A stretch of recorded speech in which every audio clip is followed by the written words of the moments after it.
In vitro fertilization clinics in Alabama are expected to resume treatments this week following passage of legislation to protect the clinics from civil and criminal liability. Alabama Governor Ivey signed the bill into law last night, just 2 weeks after a controversial decision by the state Supreme Court declaring that frozen embryos are children. Our Alexa Liaco joins us now with the latest on this. Alexa, good morning.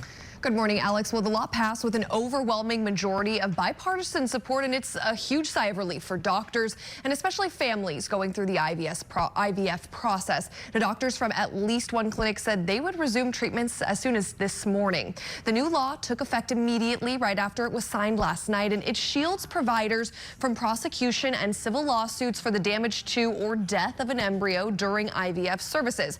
Now, civil lawsuits can be pursued against manufacturers, but damages are capped to the price paid for that impacted in vitro fertilization cycle.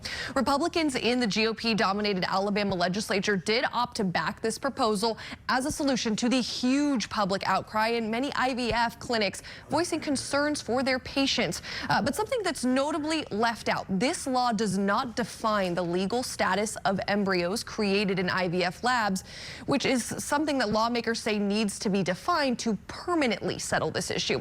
The language the Supreme Court used in the IVF ruling this February came from Alabama's 2018 constitutional amendment restricting abortion, which says the state recognizes the rights of the unborn. But this new law does not address that language specifically, which is why Alabama's Governor Ivey said this was a short-term solution in that larger conversation.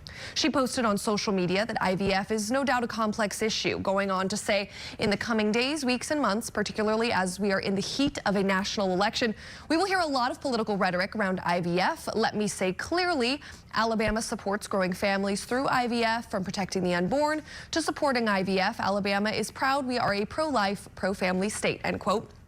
Now, on a national scale, she is right. Reproductive rights going to be a huge factor in the presidential election this year, including tonight at President Biden's State of the Union address. Kate Cox, that woman who had to leave Texas to get an abortion, will be the guest of First Lady Jill Biden.